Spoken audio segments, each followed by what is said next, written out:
Well, that was the wrong screen. I need to come up with a screen for my photography channel like that.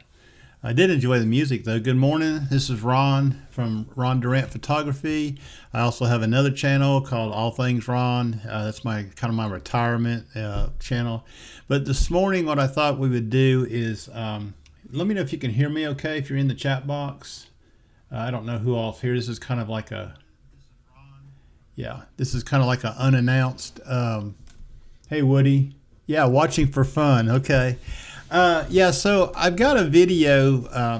I was out doing some photography a couple days ago in my local area, and I have a video that I need to put together. I already did the first part, which was photographing some other things and has some drone footage in it and what have you. But this one here is more specific and has to do with focus stacking. So what I thought I would do is get on here and show you a little excerpt from that shoot, from that photographing session I did, and show you how I bring the photographs into Lightroom and into Good Morning Sonodega. Okay, thanks, Woody. I thought I'd show you how I edit those in Lightroom and then take them over to Photoshop for my focus stacking section. And this particular scene that I'm going to show you really did really well with this. Now let me see if I can. I have a little bit of a video put together, a kind of an introduction thing, and let me go and find that real quick.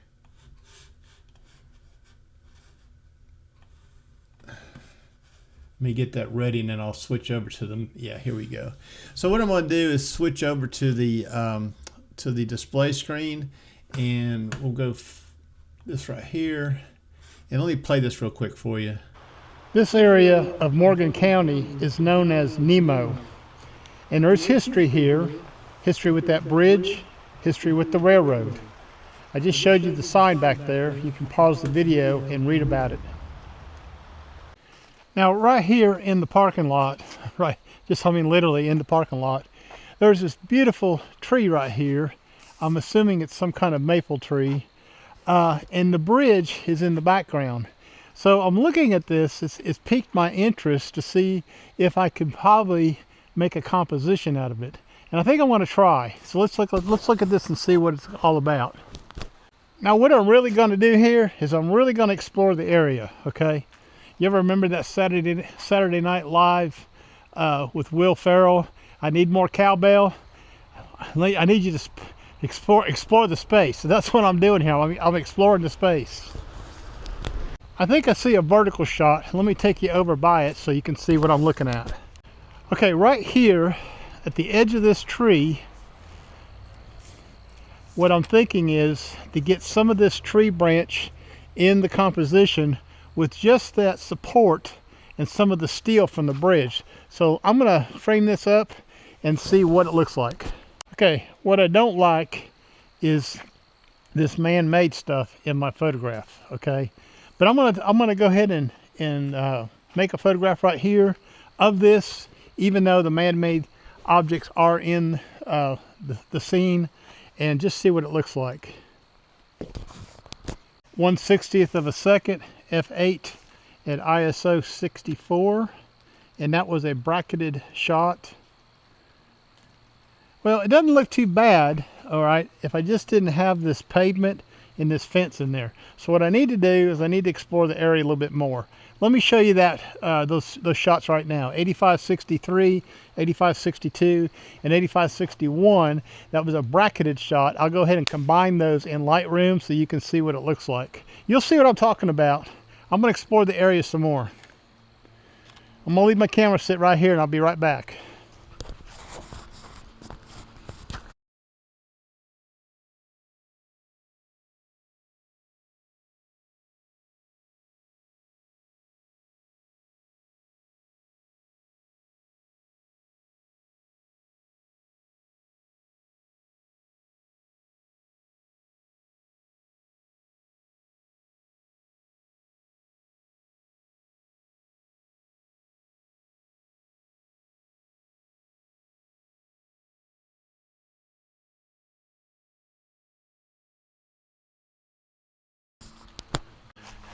I see a different perspective here where I was just standing. Let me take the camera. Sorry about that. I had muted my microphone because I was afraid that I was getting an echo and I forgot to unmute it. Here I am back. I hope you can hear me now. Anyways, I got my sunglasses, John. My eyes are getting better. You know, I don't know what happened to it. I think it might have been some kind of eye allergy. I did get some drops for it. I'm the kind of person, I hate going to the doctor, and you know, like I said in my like I said on the round table last night, I'm not blind and it don't hurt, so I'm not going to the doctor. Anyways, it's clearing up, but I'll go ahead and put my sunglasses on. Hopefully you can hear me now. Anyways, I wanted to show you this video, and I'm going to move on with the video next because I'm not going to show you what I did here. I want to show you the progression that I go through to get to the focus stack image that I want to do. So let's go ahead and continue watching this video. And set it up as a different branch right there, and it's away from all this man-made stuff. So let me see what I can do right over there.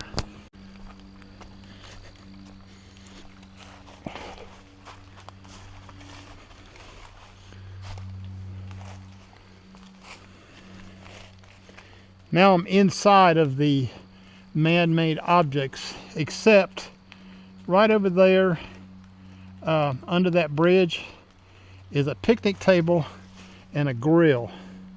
I don't think it's going to bother me too much. All right. We're going to do this again 1/60th of a second, and we're going to bracket these shots. Remember what I said earlier in the video about holding two fingers up? So I'm going to hold two fingers up and shoot the bracket first. Okay, then that marks the start of it.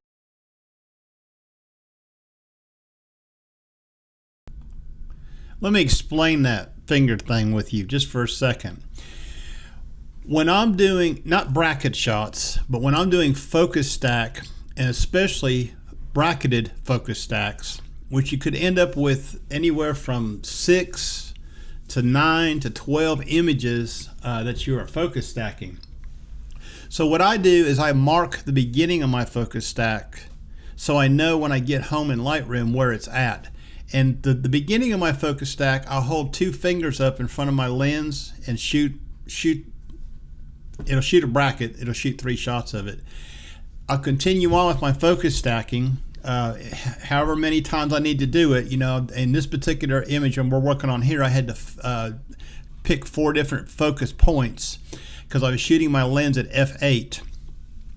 Anyways, I wanted to get the tree leaves in focus, the mid-ground in focus, and the bridge structure itself in focus. I did this several times, but anyways, I think I ended up with about 12 shots here.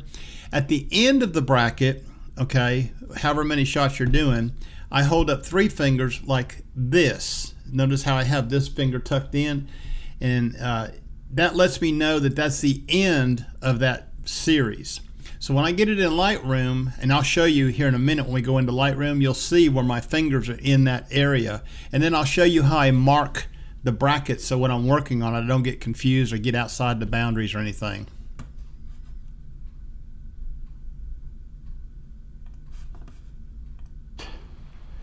I'm going to go ahead and shoot.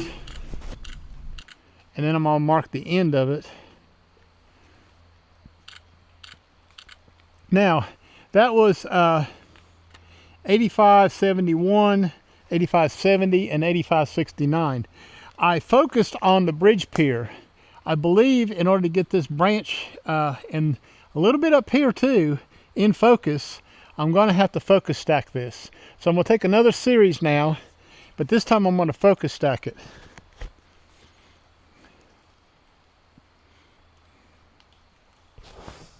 So this will be considered this is the one I was talking about earlier. Instead of having just 3 shots of bracketing, we're going to have about 9, I think. Maybe we might have 12. Focus here, take 3 shots. Focus there, take 3 shots. Focus in the mid-ground, which is the ground area, take 3 shots. And then on the bridge pier itself. So that would be 12 shots total. Let's go ahead and mark the start of this. And then we're going to pull the focus up to this tree branch right up here. And like I said before, I'm going to turn the display off so I can see. Okay. And I don't think it wants to focus up there. I think they're too close. All right, so what I'm about to do is maybe focus that manually. So let's do that. I've zoomed in on the screen. I'm grabbing the focus ring. And we'll do it just like that, okay? I did the first shot manually.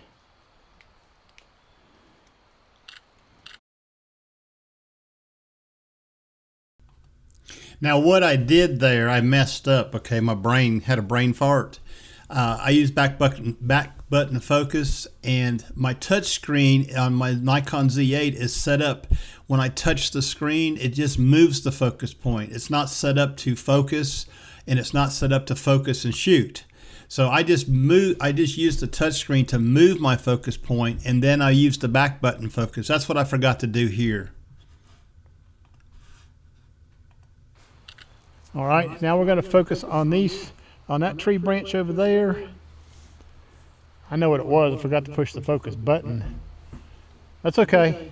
Good practice. Let's go ahead and zoom in and look. Make sure we have critical focus on this tree branch.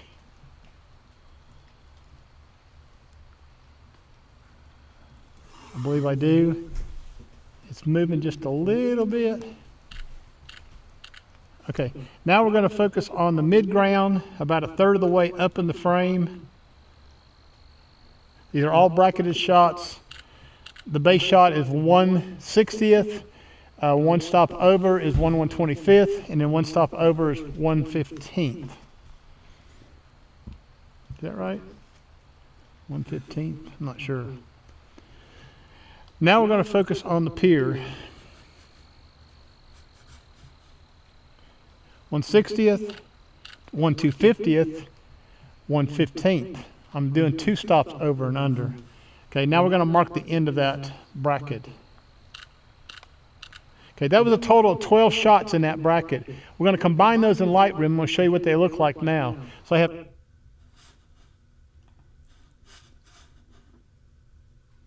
I don't know if there was an echo on that or not. Sometimes I forget to turn my microphone off. Anyways, that was the video part of the series here. Now what I want to do is I want to take you into Lightroom and show you how I process this, okay? So let me bring up Lightroom real quick.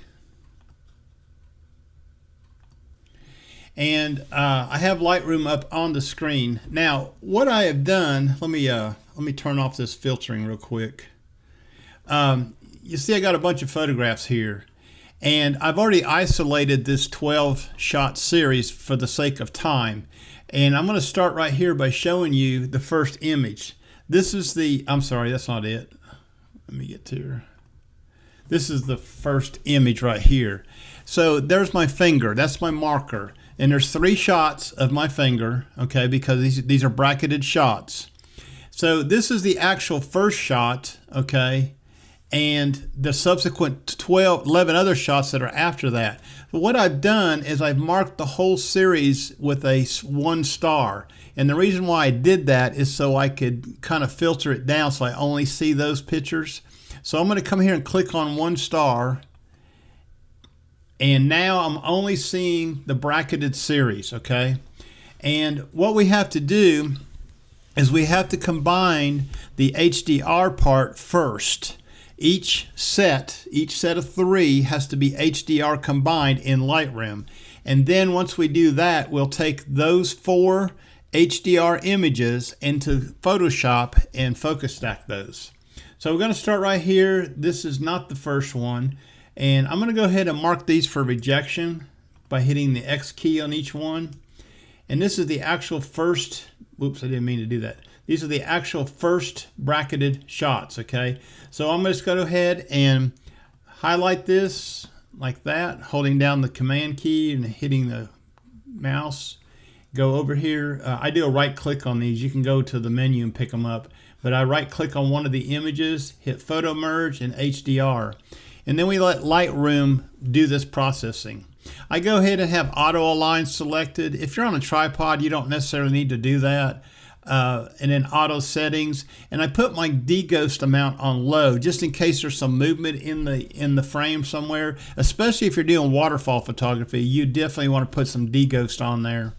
And I tell it to create a stack, and then I say go ahead and merge that. We will equalize the exposure between the 4 HDR photographs before we take those into what happened to my 1 star? There it is. Yeah. Okay, that was the okay, hold on a second. I have to be careful here because it created the, yeah, there it is. Okay. So we're going to go to the next one, which is these 3 right here. And we're going to do the same thing. We're going to highlight those, right click, photo merge, HDR, all the same settings.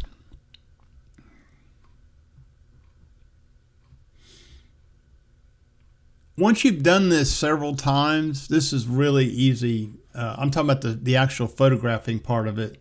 It's really easy to, combine in Lightroom and use Photoshop. One of the things, now focus stacking is not for every single image that you happen to do. It just so happens that this worked pretty well with this one because I had the tree branches really close to me. I was using my 24-to-120 lens set at f8. The sharpest focus of these lenses is somewhere on these Z lenses is somewhere between f8 and f11. On my 14-to-30, I used to photograph you at f11, but I've been doing some research about that lens, and the 14-to-30 has the diffraction on that lens starts really early, like about f11 or f13. So I wouldn't push the 14-to-30 up to f16. Okay, you're going to notice a lot of diffraction on the edges of your photographs. I've done some testing on this, so believe me, if you've got a 14-to-30, you can try it yourself. So I try to keep the f-stops back around f8 or so, which is causing me to change the way I shoot now because I don't have as much depth of field. So I'm having to possibly do more focus stacking. And the day before yesterday when I was out photographing, I did quite a bit of focus stacking. Okay, we're just about finished here combining these HDR images as I'm showing you on the screen. These were 2-stop HDRs. My suggestion is on the Nikon Z8, if you have a Nikon Z8 or even a newer sensor body camera from Nikon, and I am a Nikon shooter, that you can go ahead and push your EV values on your bracketed shots to plus or minus 2. And that will really give you a lot of dynamic range to work with. Okay, so what we have now is we have the 4 photographs, and I'm going to filter these down even further by making those a 2-star. So I'm going to click on each one and hit the number 2. And now I'm going to come up here and do that. Okay. So now I have the 4 combined bracketed series, the 4 individual shots that are focus stacked. I am not going to mess with the exposure right now because this is about how to focus stack these. So what I'm going to do is, let's just take a look at one. Okay, this one here, let's see which one this is. I can tell by what's in focus. Let that render.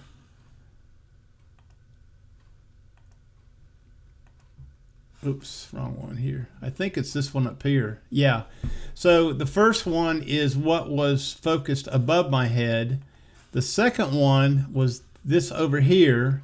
The third one was the midground, okay? And then the fourth one was the actual bridge structure here. That's what's in. That's pretty good right there.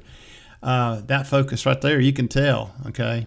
Let's go full screen on that for a second. See that? Anyways, I'm pretty happy with this. We'll go back to the grid view.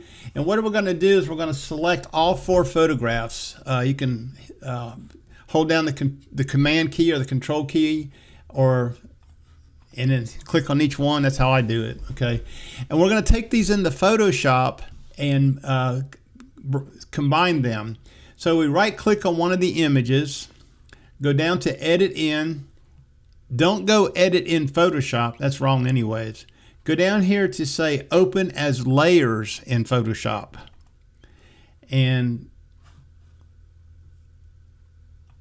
hold on a second. Photoshop's. I upgraded my Adobe stuff yesterday, so I've got some tweaking to do on the settings. I didn't realize it till this morning. We're going to go ahead and open it now as layers in Photoshop. It's my default Photoshop is set for beta. I need to go into my settings on my Lightroom and change that. So it's going to open up the layers here. Let me close my Nik collection window.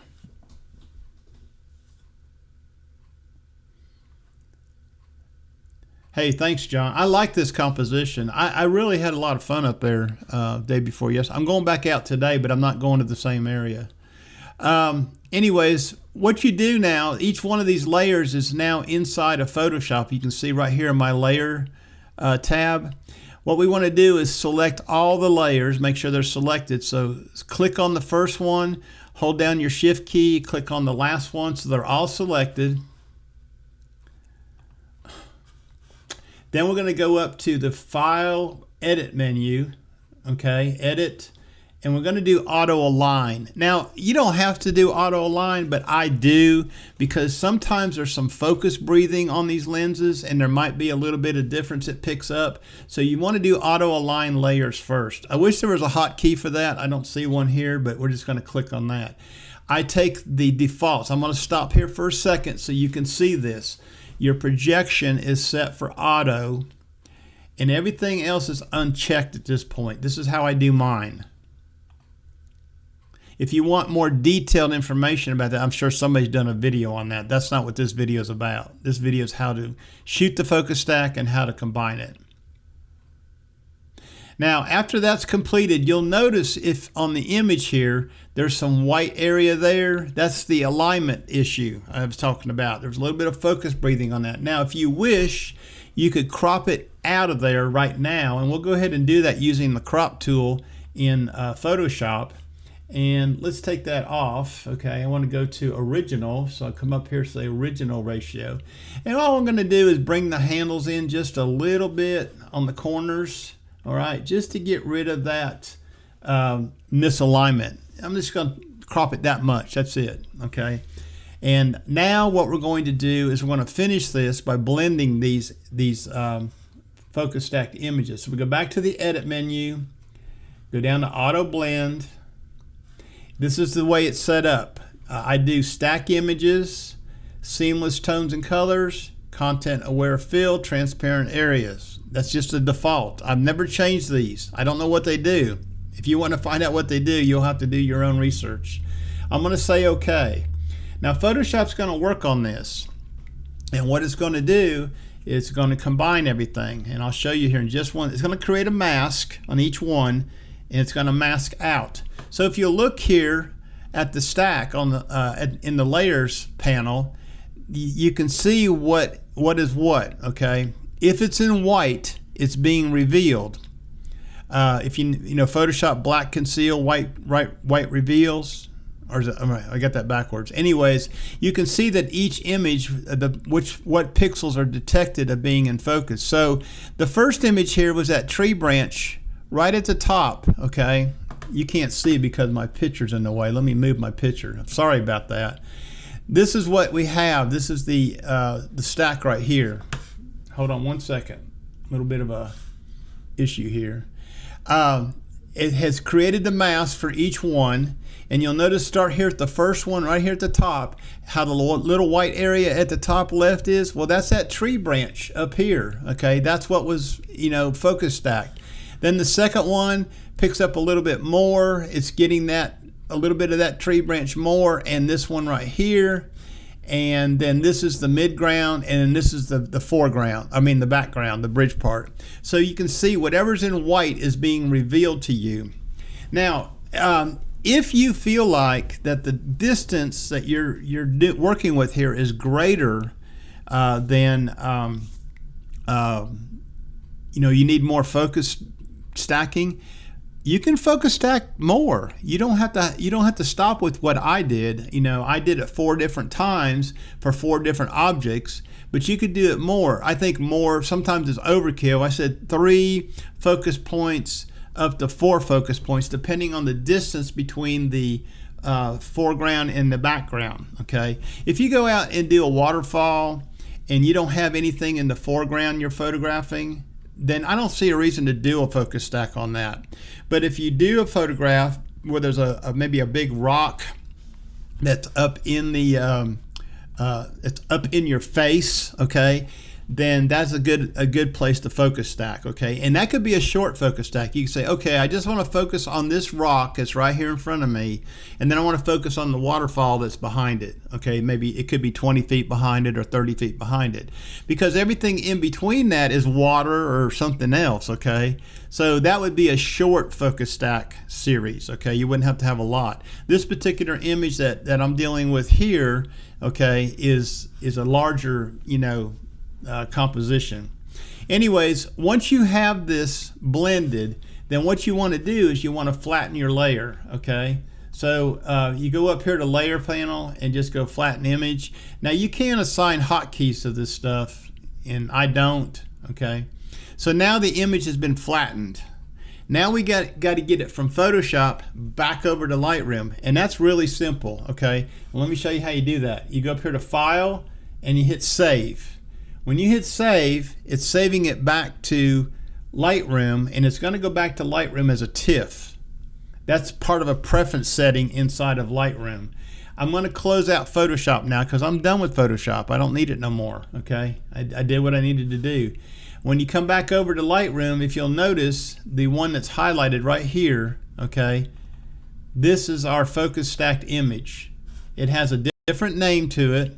It says edit. This is a default setting in Lightroom that I have set up, and it is a TIFF file, which is fine, okay? You can go on to tweak it from here. You can edit a TIFF file. I'm going to go into the develop panel, pull down the basic, and if I want to adjust this sky a little bit, maybe it's too bright for me, then I'm going to go ahead and put a mask on it, hit sky, and look guys, I know what you're going to say, but I'm telling you here, this is social media postings. I'm not critical about my edits, but I will do some editing. For example, like the sky, I might want to pull down the exposure a little bit just to give it a little more grayish and bring a little more detail into the sky. Look at that right there. See how much, you know, you can start seeing some of the blue in the clouds now, okay?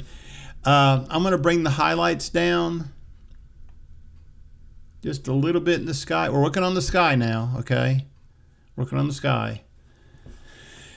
And let's increase the blacks just a hair, okay? So the sky, okay, let's see, the sky's actually looking pretty good, okay?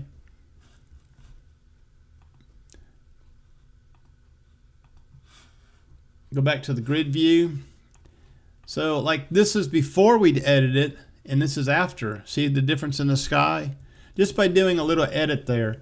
And there's a lot of other things you do that we can do here on this focus stack. But once you have it stacked, okay, you can continue to edit it. Now I do my basic edits through the HDR process, okay, and I did not tweak each HDR image. You can do that if you want to. Normally what I do is I'll pull up the HDR images. Let's do one right here real quick, and I'll look at every individual one and see what the settings are. And this is the first HDR image. And you'll notice, pay attention to the temperature value. It says it's 5600 and plus 11. This is where sometimes it gets different. That's 5850 and plus 11. See that? The white balance is changing, 5750. That's because I've got my Nikon Z2, Z8 set up on auto white balance. Let's see what this is.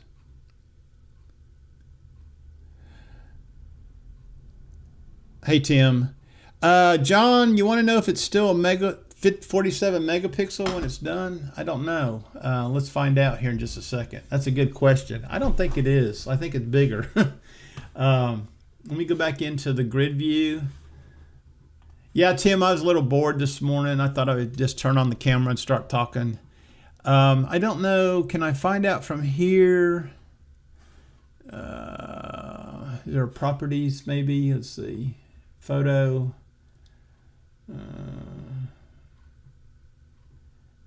You can help me out here, John. Is there a place I can go pull it up here, or do I got to go out to the Finder and find it? I've never really checked that before. Let's go out here to let's see, where's that image at? Pictures. You're gonna make me work for it now. That's not it. It's in here. Digital media. Pictures. 2025. Landscapes. Where did it go? Where did I put it? Katusa? Yeah, here it is. It's right there. TIFF. So the size of it now is 247 megabytes. There you go, John. Oh, wait a minute. You can't see it. Hold on. Let me bring it up on the screen. Sorry about that. All right. I found it. It's 247 megabytes. So there you go. Okay. Did that answer your question? Breakfast ribeye. Oh my God. Yeah, John. So it is that, okay? And I didn't really show you these other things. I got to watch this sometimes. Like I get my screen screwed up. Anyways, yeah, it is bigger, okay? 47 megapixels times 4. Is that it? I don't know. Or is it 5? But it is bigger. Anyways, this image is really nice now, okay? And that's how you do it. That's how you take focus stack images. That's how you combine them in Photoshop. I was really happy with this. I mean, it was part of a bigger scene. Let me see it. Let me play some more of the video so you can see. I am going to make a full video out of this, so I didn't want to give away too much. But let me bring that back up.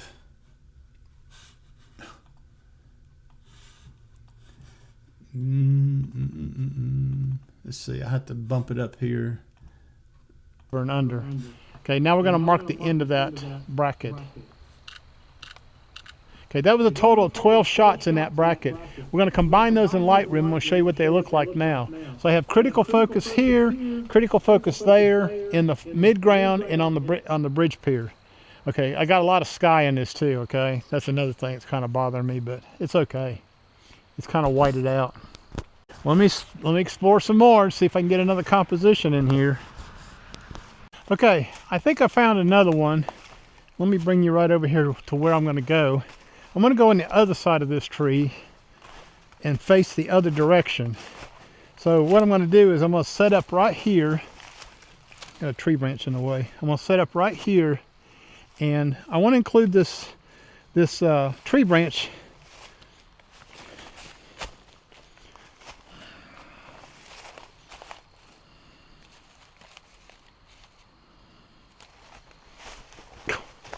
About fell right there.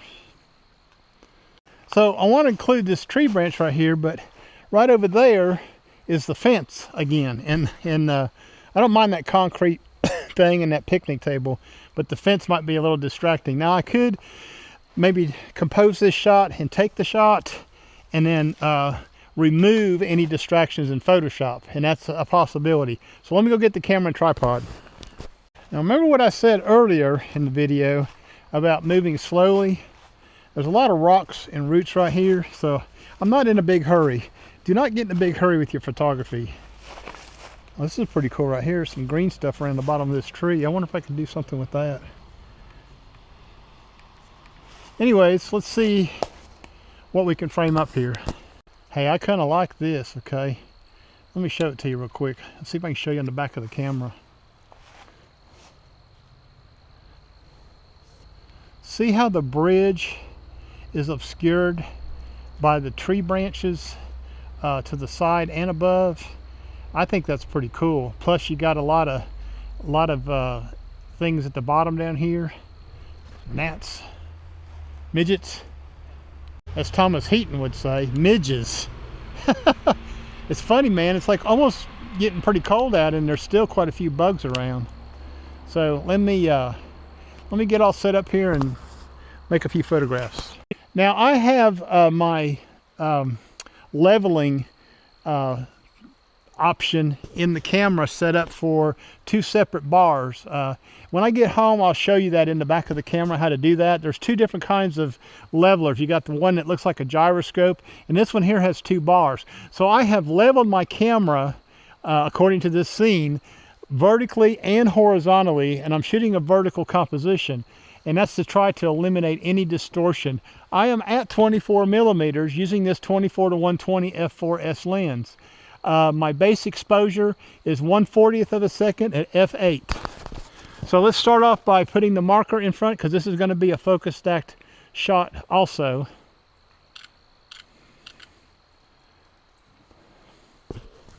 Let's let me get rid of some pictures here. I just messed up.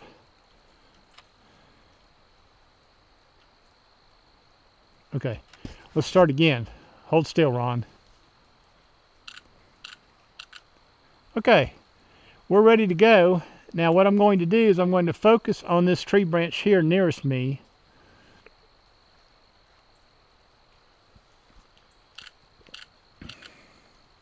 Then I'm going to focus on the tree branch that's up above. I'm just going to touch my screen and then hit the focus button.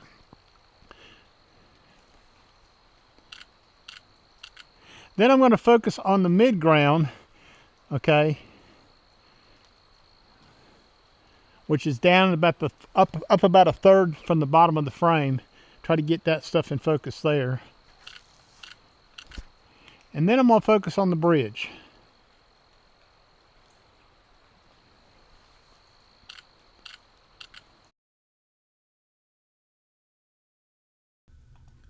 Couple things I want to bring up here for those that are watching.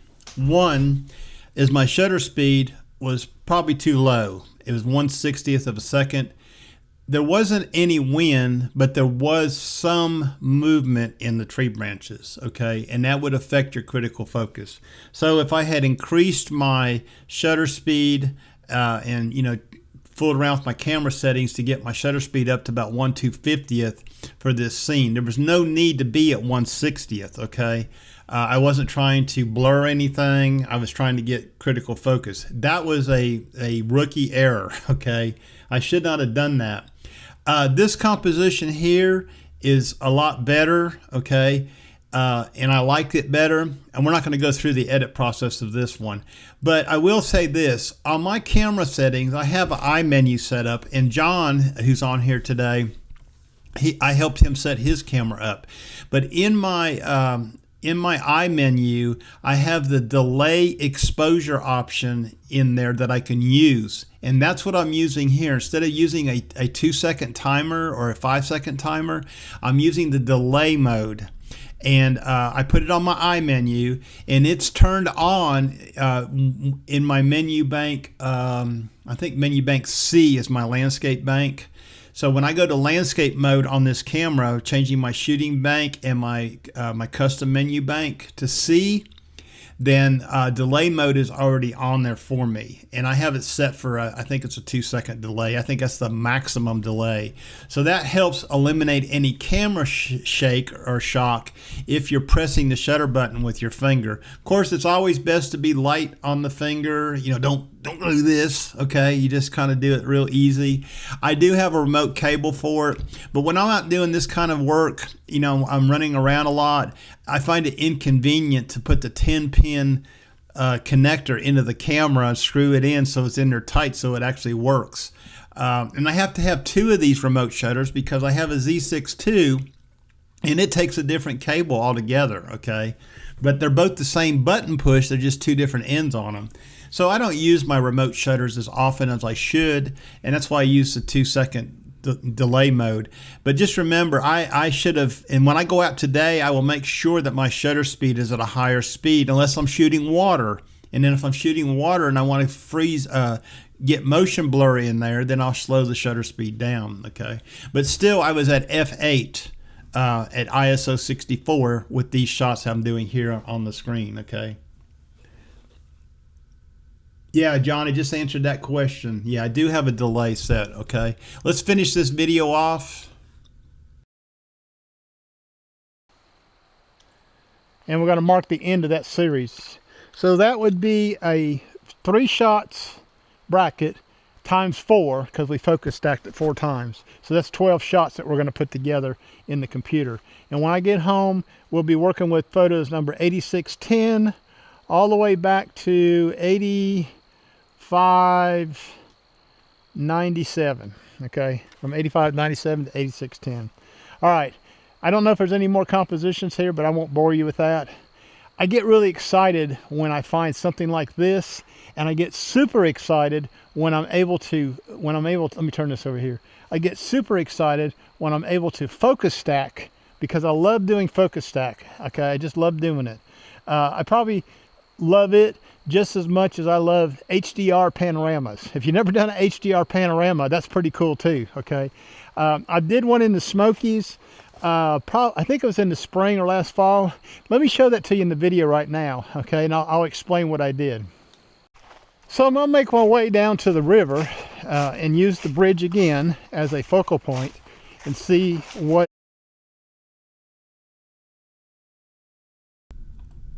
So that was, that part of the video where I'm gonna do a regular video on this shoot. Okay, so I'll probably show the HDR panorama, but that is why the Really Right Stuff ball head on my big robust tripod really bothered me the most of losing that. Okay, and as you all know who watch the channel, it's been found. Okay, and it's going to be back in my hands hopefully by this weekend. The Really Right Stuff ball head that I bought is a BH55, and it has a pano top to it, which means I don't have to really have my tripod level.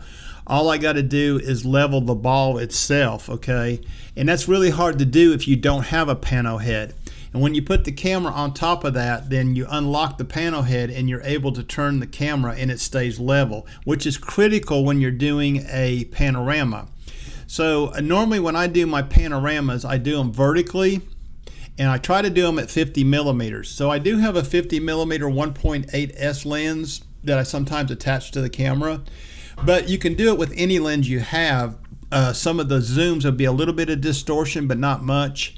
Like the 24 to 120 works really good for this, but the 14 to 30 does not, because 30 millimeters is as big as you can get.